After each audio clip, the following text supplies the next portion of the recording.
Objectif 10 000 € par an. Bonjour à toi, j'espère que tu vas bien. Très heureuse de te retrouver dans cette vidéo. Ma passion, c'est de parler de budget, d'économie, de finances, d'astuces pour dépenser moins, d'épargne et d'investissement. Si ma chaîne te plaît, n'hésite pas à t'abonner en cliquant sur le bouton rouge juste en dessous pour ne rater aucune de mes vidéos. Clique également sur la cloche pour savoir quand je publie et n'hésite pas à commenter. Je vais partager avec toi aujourd'hui mon objectif d'économie minimale de 10 000 € par an. Comment économiser 10 000 € en un an? Tu souhaites apprendre comment économiser 10 000 € en un an? Ok. Mettre de l'argent sur son compte épargne n'a rien de compliqué, non? Le plus difficile, c'est de le garder et de ne pas le retirer. Tu peux réduire tes dépenses autant que possible, mais si tu ne sais pas garder ton argent, ton épargne ne restera qu'une légende. On en parle, mais personne ne l'a jamais vu. Mais alors, qu'est-ce qu'il te manque? Simplement de la méthode. Réduire tes charges ne suffit pas. Tu devras apprendre à conserver, placer et protéger ton argent. Je vais te donner 14 étapes pour épargner 10 000 € en 12 mois sans souffrance. Je vais t'annoncer la couleur, épargner, c'est compliqué. Surtout si tu vises de grosses sommes. Encore plus si tes habitudes financières sont médiocres. Pire encore, si tu gères ton argent à l'instinct. Ça risque de faire mal, mais j'ai quand même de bonnes nouvelles. D'abord, épargner s'apprend. Tu peux démarrer avec les mêmes connaissances qu'un colibri, tu pourras évoluer très vite. Et une épargne t'ouvre des portes. Bien sûr, la sérénité d'avoir un fonds d'urgence, mais également la capacité à faire évoluer tes finances. Tu propulseras tes finances vers des résultats énormes. Comment économiser 10 000 € en un an? En 14 étapes sans s'arracher les cheveux. Première étape, avoir le bon état d'esprit. Des sacrifices difficiles seront à faire et tu n'y échapperas pas. Lesquels? Ils sont nombreux, certains plus difficiles que d'autres. On peut déjà citer l'adaptation de ton train de vie. Ton salaire doit couvrir tes dépenses, c'est ainsi que tu vas épargner. Le bannissement des achats impulsifs sont de vrais aspirateurs d'argent. Évitez de succomber à la tentation pour savourer vos résultats en fin de mois. Créez une épargne et piochez dedans. Pour des dépenses inutiles, ça vous parle? Arrêtez ça. Deuxièmement, trouvez la clé indispensable. Tu peux savoir pourquoi la majorité des pseudo-épargnants n'atteignent pas leurs objectifs. Ils épargnent pour avoir de l'argent. N'oubliez pas que ça prendra du temps. Tu devras être patient et si ton objectif est de regarder tes comptes pour frimer et passer ton temps à compter les zéros, oublie. En quelques mois, tu auras lâché l'affaire et recommencé à dépenser ton argent dans la bouffe et les vêtements. Le mot d'ordre, pourquoi? Tu devras trouver un pourquoi fort et mettre de l'argent de côté au cas où n'est pas un pourquoi. Tu peux commencer par créer une épargne. Ainsi, les investissements immobiliers et les boursiers te seront accessibles.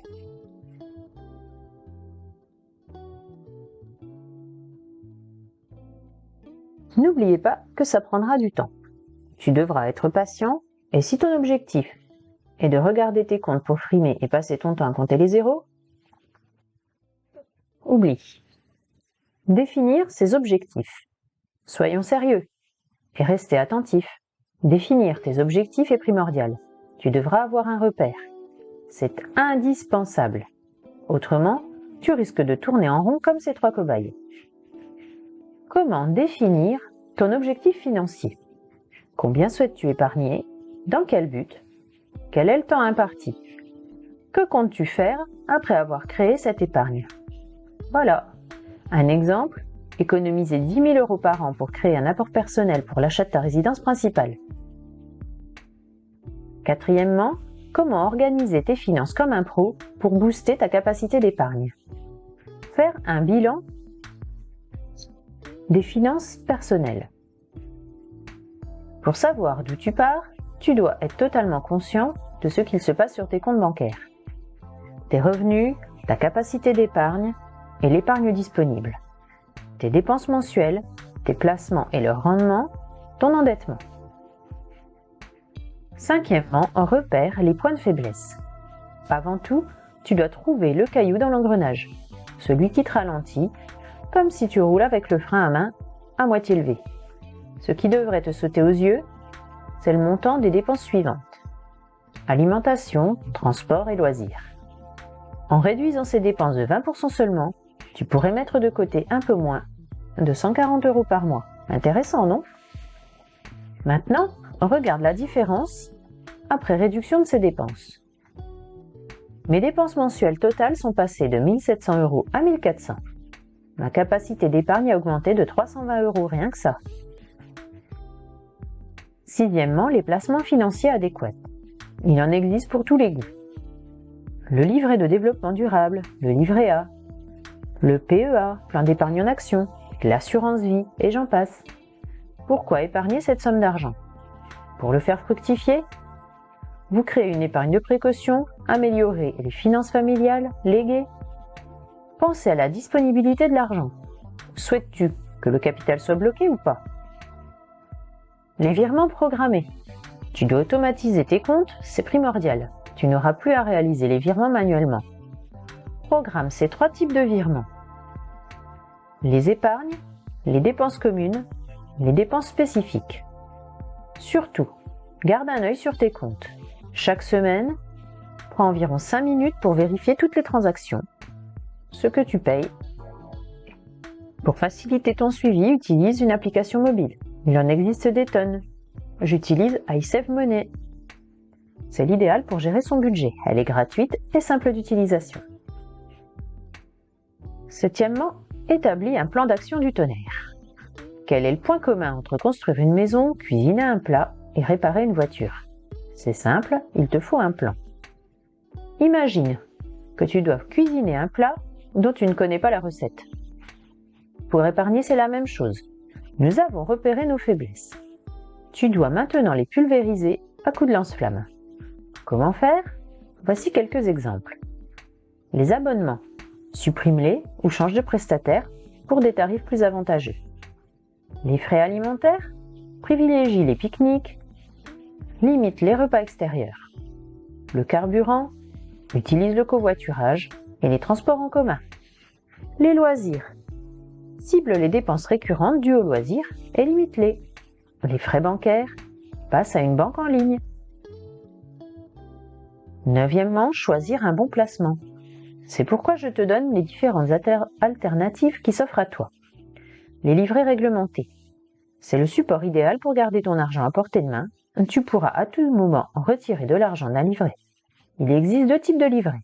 Le livret A et le livret de développement durable, LDD. Le PEL et CEL. Voilà. 2 comptes qui feront plaisir à ceux qui souhaitent acheter leur résidence principale. Ils permettent de créer un capital dans le but d'acheter un bien immobilier. Le PEL, plan d'épargne logement, est un compte bloqué. Son plafond, est de 61 200 €, de quoi créer une belle somme. Le CEL, compte épargne logement, est un compte dont le plafond est de 15 300 €. Vous avez totalement accès à vos fonds tant que la somme restante sur le compte excède 300 €. Les assurances vie. Il existe 2 types d'assurance vie, les fonds en euros et les unités de compte. Les contrats d'assurance vie avec fonds en euros offrent une garantie de 100% de votre capital. Cela signifie que vous retrouverez toujours le montant placé. Les unités de compte sont un peu plus risquées. En revanche, elles offrent un rendement plus élevé en fonction du risque que vous êtes prêt à prendre. Le PEA et CTO. Le plan d'épargne en action et le compte titre ordinaire sont 2 placements utilisés pour investir sur les marchés financiers, ce qu'on appelle investir en bourse. Pas mal d'investisseurs utilisent ces 2 bombes atomiques pour placer leur argent. Ils placent leur argent sur des actions à dividendes et laissent leur argent travailler. Résultat, sur le long terme, ils vivent de leur placement. Mais calme-toi, car si c'est très tentant, ça demande des compétences et du temps. Ne t'attends pas à vivre de tes placements d'ici à 1 an. Dixièmement, paye-toi en premier. 11e, tu dois te demander quelle est la différence entre ces deux termes. Épargner est l'action de mettre de l'argent volontairement de côté. Tu recevras ta paye, tu effectues un virement vers ton compte épargne. Pour augmenter tes résultats, tu dois utiliser ces deux stratégies. Continue à épargner et place tes économies sur un compte épargne. Ainsi, tu rempliras ton compte épargne aussi vite que l'estomac pendant un buffet à volonté. Épargne et placement.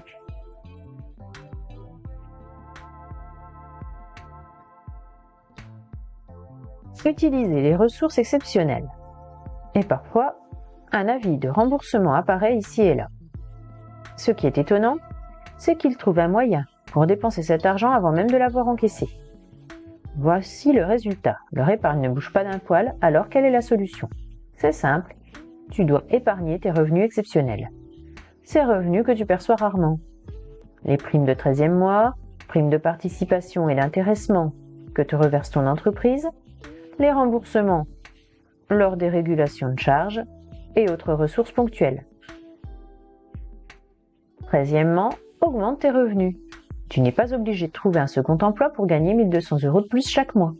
Effectue une petite action qui te fera gagner 10 € et répète-la. Voici quelques exemples. Le parrainage de banque en ligne, entre 80 et 130 € par parrainage. La vente d'objets inutiles ou encombrants. La vente de tes compétences, mécanique, réparation, programmation. 14e, calmer l'excitation. Tu veux savoir quels sont les éléments qui font perdre le plus d'argent? Les émotions. Ce sont de vrais gouffres à cache. Très dangereux. Du coup, comment économiser 10 € en un an sans perdre ton argent? Fais gaffe à ce que tu ressens.